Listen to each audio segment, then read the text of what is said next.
নমস্কার বন্ধুরা, আজ ফ্লেভারসে নিয়ে এসেছি নানা রকম সবজি দিয়ে ফুলকপির তরকারি। এই রেসিপিটি আপনারা খুব সহজেই তৈরি করে নিতে পারবেন। ভাত বা রুটির সঙ্গে এই রেসিপিটি ট্রাই করতে পারেন, আপনাদের খুবই ভালো লাগবে। ভিডিওটিতে আপনাদের জন্য একটা ছোট্ট টিপস আছে, তাই স্কিপ না করে ভিডিওটি পুরোটা দেখবেন। আসুন উপকরণগুলি দেখে নিই।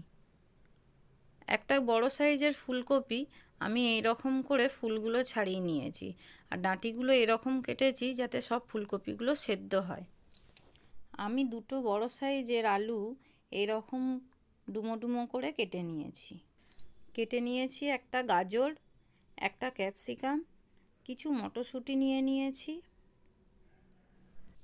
এই রকম সাইজ করে কিছু বিনস আমি কেটে নিয়েছি দুটো বড় সাইজের টমেটোটা এরকম সাইজ করে কেটে নিয়েছি। একটা বড় সাইজের পেঁয়াজ, 1 চামচ আদা বাটা, 1 চামচ রসুন বাটা, একটা বড় সাইজের পেঁয়াজ বেটে নিয়েছি 1 চামচ জিরে গুঁড়ো, 1 চামচ ধনে গুঁড়ো, 1/2 চামচ লঙ্কা গুঁড়ো, 1 চামচ হলুদ গুঁড়ো, 2 চামচ নুন, 100 গ্রাম সর্ষের তেল।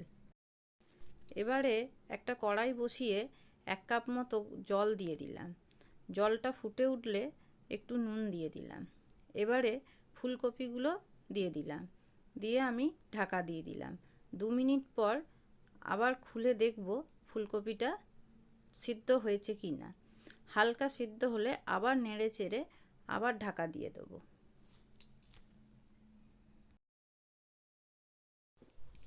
এবার ঢাকা খুলে দেখব আমাদের ফুলকপিটা হালকা সেদ্ধ হয়েছে, পুরোটা সেদ্ধ করার দরকার নেই। এবার একটা ফুটো থালায় ঢেলে জলটা ঝরিয়ে নিয়েছি।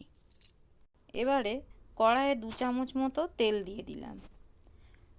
তেলটা গরম হলে আমি আলুগুলোকে দিয়ে ভালো করে ভেজে নেব। ভালো করে একটু নেড়ে নেব। দেখুন এই রকম আলুগুলো হলে একটা প্লেটে তুলে নেব।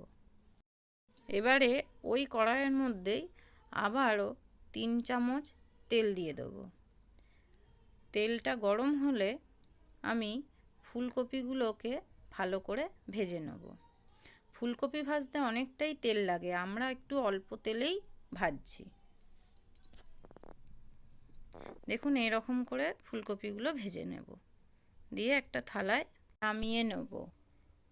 আবার ওই কড়াইয়ে 2 চামচ তেল দিয়ে পেঁয়াজটা দিয়ে দেব। পেঁয়াজটা দিয়ে একটু নেড়ে চেড়ে আমি টমেটোগুলো দিয়ে দেব।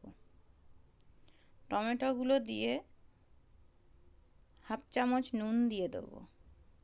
নুন দিয়ে ভালো করে নাড়তে থাকব।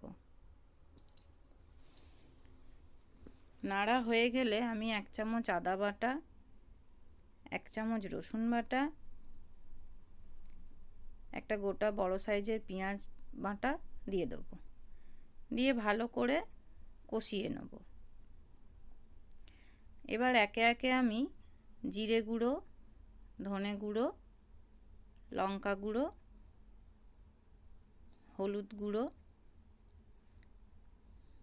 সব দিয়ে ভালো করে মশলাটা কষিয়ে নেব। অল্প জল দিয়ে দেব যাতে কড়াইয়ে না ধরে যায় মশলাটা। এবারে আবার ভালো করে নাড়তে থাকব। যখন আমাদের মশলা থেকে হালকা তেল ছাড়বে তখন আমি সবজিগুলো সব দিয়ে দেব। এবারে আবার ভালো করে কষাতে থাকব। আমি 2 চামচ নুন দিয়ে দিলাম, আপনারা আপনাদের স্বাদ অনুযায়ী দেবেন। তবে এইটাতে আপনি একটু চিনিও দিতে পারেন, আমরা চিনি দিইনি। এবারে আলুগুলোকে দিয়ে দেবো, দিয়ে ভালো করে কষিয়ে নেব।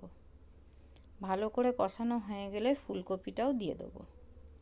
ফুলকপি, আলু, সবজি সব কিছু একসঙ্গে ভালো করে কষিয়ে নেব।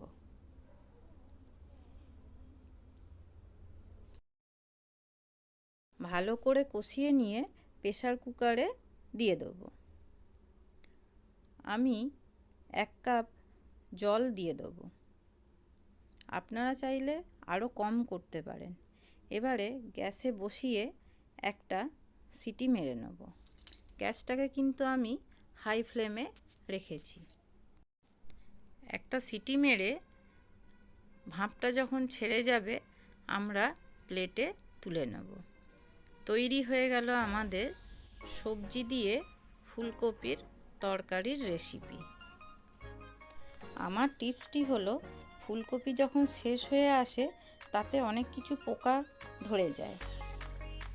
গরম জলে যদি আপনি ফুটিয়ে ওইভাবে রান্না করেন তাহলে আপনার পোকাও থাকবে না, আর বাড়িতে বয়স্করা এই তরকারি খেলে তাদের শরীর খারাপও করবে না। যদি আপনাদের এই রান্নাটি ভালো লেগে থাকে তাহলে প্লিজ আমার চ্যানেলটিকে সাবস্ক্রাইব করবেন আর ভিডিওটিকে লাইক করবেন।